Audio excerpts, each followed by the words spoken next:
जब नरेंद्र मोदी की सरकार बनी थी तो अभी जो रक्षा मंत्री हैं राजनाथ सिंह, उस समय वो गृह मंत्री हुआ करते थे। उन्होंने एक बयान दिया था कि इस सरकार में इस्तीफे नहीं होते हैं। लेकिन सोचिए, खिलाड़ियों की ताकत ने और किसानों की एकता ने नरेंद्र मोदी सरकार को झुकाया तो है। और ये बात कांग्रेस के लिए और विपक्षी दलों के लिए सबक है कि आपको इस सरकार से सड़क पर लड़ना होगा, क्योंकि इस सरकार के साथ मीडिया है, इस सरकार के साथ इस देश के तमाम बड़े बड़े पदों पर बैठे वैसे लोग हैं जिनका इस सरकार से वैचारिक, जाति और धर्म का कनेक्शन है। नमस्कार, मैं शंभू कुमार सिंह और आप देख रहे हैं नेशनल दस्तक।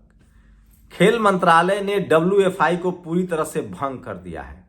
दरअसल ये पूरा मामला कैसे शुरू होता है वो सब छुपा हुआ किसी से नहीं, आप सबको पता है कि किस तरह से साक्षी मलिक और फोगाट ने तब उस समय के रेसलिंग के अध्यक्ष ब्रजभूषण शरण सिंह, जो मेंबर ऑफ पार्लियामेंट भी हैं बीजेपी के, उन पर गंभीर आरोप लगाए थे। मामला कोर्ट में है, विचाराधीन है।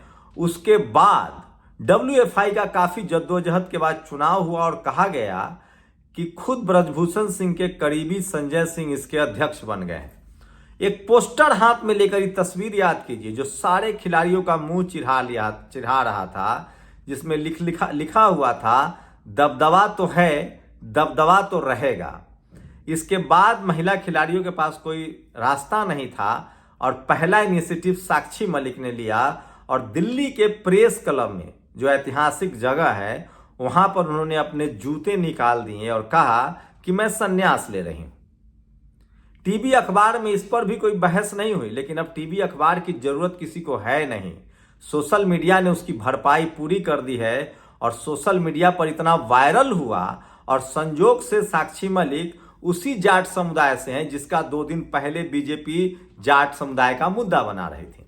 दरअसल लगभग 40-41 सांसद सस्पेंड हुए हैं। उपराष्ट्रपति धनखड़ साहब हैं जो जाट समुदाय से आते हैं, उसका एक बैनर्जी मिमिक्री कर रहा था उनका, उसको बीजेपी ने मुद्दा बना दिया कि जाट समाज का अपमान है, किसान का अपमान है।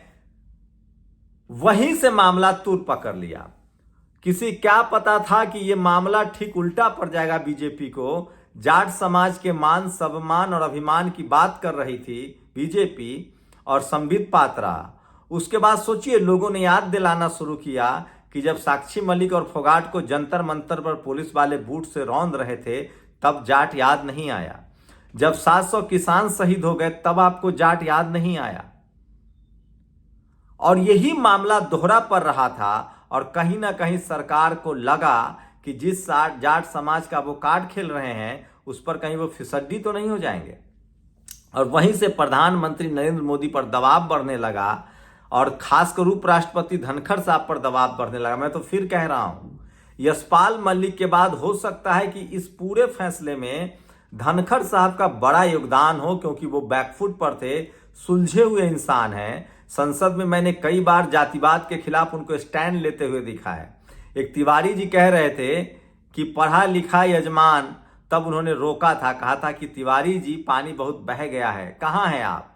कांग्रेस के ही जो शुक्ला जी हैं, रविशंकर प्रसाद के रिश्तेदार राजीव शुक्ला, जो BCCI में कुंडली मार के बैठे हुए हैं जन्म से, उन्होंने कहा कि आप सोशल जस्टिस की मलाई खा रहे हैं धनखड़ साहब, आप किसान होकर इतने बड़े पद पर पहुंच गए। तो मुझे लगा था कि आदमी स्टैंड तो लेगा। और सोचिए, अपने अपने होते हैं। और मैं फिर कह रहा हूं, खेल मंत्रालय ने जो WFI को सस्पेंड किया है, इसमें कहीं ना कहीं धनखड़ साहब ने स्टैंड लिया होगा और प्रधानमंत्री मोदी की सहमति ली होगी और उन्होंने कहा कि ये कीजिए, नहीं तो जाट का मुद्दे पर मैं क्या मुंह दिखाऊंगा। खैर, राजनाथ सिंह ने कहा था कि इस सरकार में इस्तीफे नहीं होते, लेकिन सोचिए, 700 किसानों की शहादत और उसके बाद सरकार ने किसान बिल पर यूटर्न लिया था। बड़ा यूटर्न था और उसके बाद ये दूसरा सबसे बड़ा यूटर्न है। तो मैं फिर कह रहा हूं, इससे क्या संकेत है विपक्षियों के लिए? एक तो विपक्षियों के लिए यह संकेत है कि आप फ्लेक्सिबल होइए। अगर प्रधानमंत्री नरेंद्र मोदी इंडिया गठबंधन को घमंडिया गठबंधन कहते तो इसमें कोई दो राय नहीं है कि जितना बीजेपी फ्लेक्सिबल है अपने राजनीतिक स्वार्थों के लिए ही, राजनीतिक सत्ता के लिए ही, और होना चाहिए। कोई पार्टी राजनीति करने ही तो सत्ता में आती है। भजन गाने तो आती नहीं है। साम दाम दंड भेद, हिंदू मुस्लिम सिख धर्म जाति सबका मुद्दा इस्तेमाल करती है। लेकिन बीजेपी कम से कम घमंडिया तो नहीं लगती है।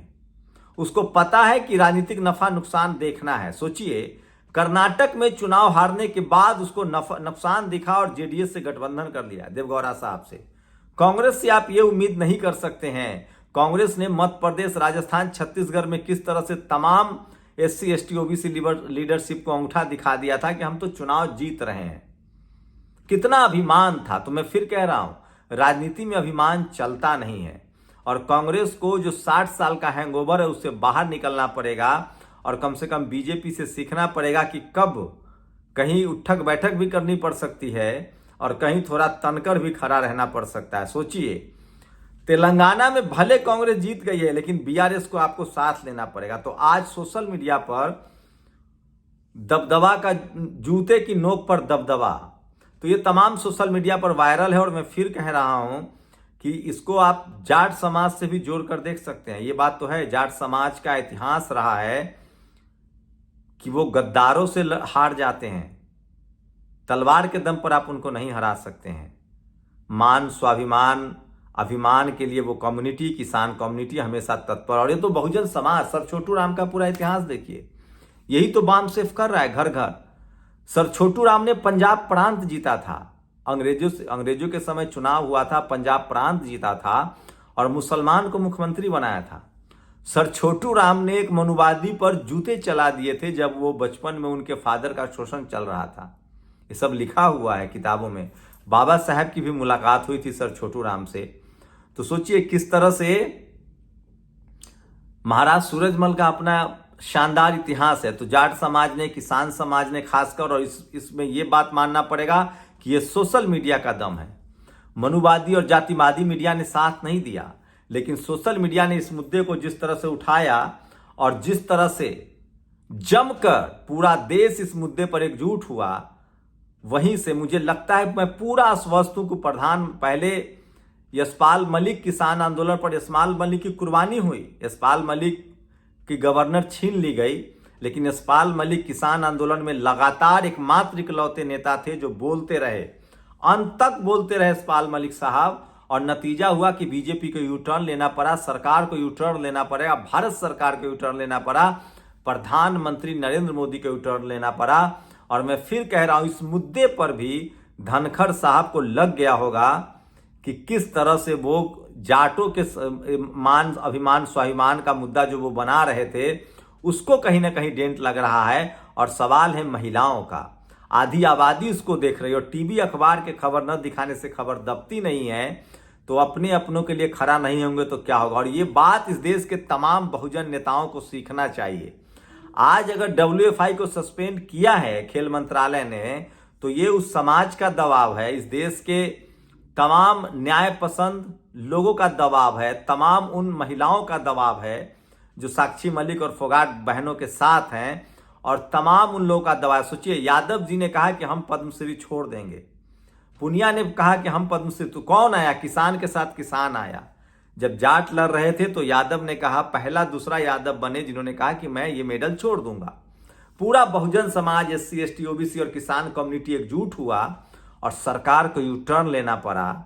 और यही है, मैं फिर कह रहा हूं, ये बहुजन समाज के पॉलिटिकल लीडरशिप को सीखनी पड़ेगी कि आपको अपने मुद्दों पर साथ आना पड़ेगा। आज लक्ष्मण यादव के साथ जो हो रहा है, बहुजन समाज के नेताओं को बोलना पड़ेगा। आज डॉक्टर रितु के साथ जो हो रहा है, रोहित वेमुला के साथ हुआ, कल हमारे साथ हो सकता है। जो बहुजन समाज के संवैधानिक अधिकार इस देश के मजबूत करने के लिए जो लड़ने भिड़ने वाले लोग हैं, जो संवैधानिक तरीके से लड़ने वाले लोग हैं, उनके साथ जिस पॉलिटिकल जो लीडरशिप खड़ी नहीं रहेगी, जनता उसके साथ नहीं जाएगी। तो ये बहुजन नेताओं को सीखना पड़ेगा कि आप अपने रणबांकुरे के साथ, संवैधानिक अधिकारों के साथ, सोशल जस्टिस के साथ, सामाजिक न्याय के लिए लड़ने वाले उन तमाम, कोई डॉक्टर हो, इंजीनियर हो, पत्रकार हो, आम नागरिक हो, एक्टिविस्ट हो, सूरज मंडल हो, रतन लाल जी हो, लक्ष्मण यादव हो, डॉक्टर रितु हो, चाहे सोशल जस्टिस मंत्री हो, तमाम लोगों के साथ आपको खड़ा रहना पड़ेगा, नहीं तो समाज आपको भी इनकार कर देगा। सोचिए, मैं इसलिए कह रहा हूं, ये जीत जो है वो सोशल यूनिटी की है, सामाजिक एकता की है, और सरकार को भी झुकना पड़ता है। जब सड़कों पर संवैधानिक तरीके से संघर्ष होता है। आप लोग अपनी प्रतिक्रिया जरूर दीजिए। क्या 2024 से पहले बीजेपी भी सत्ते में है और कहीं ना कहीं इंडिया गठबंधन का दबाव तो नहीं है? आप लोग अपनी प्रतिक्रिया जरूर दीजिए। शुक्रिया। नेशनल दस्तक की आपसे गुजारिश है कि अगर इसको बचाना चाहते हैं तो नेशनल दस्तक को सब्सक्राइब करने के लिए रेड कलर के सब्सक्राइब बटन को दबाएं, फिर बेल आइकन की घंटी दबाएं। नेशनल दस्तक को बचाने के लिए बहुत जरूरी है कि हर खबर को शेयर करें, लाइक करें, कमेंट जरूर करें।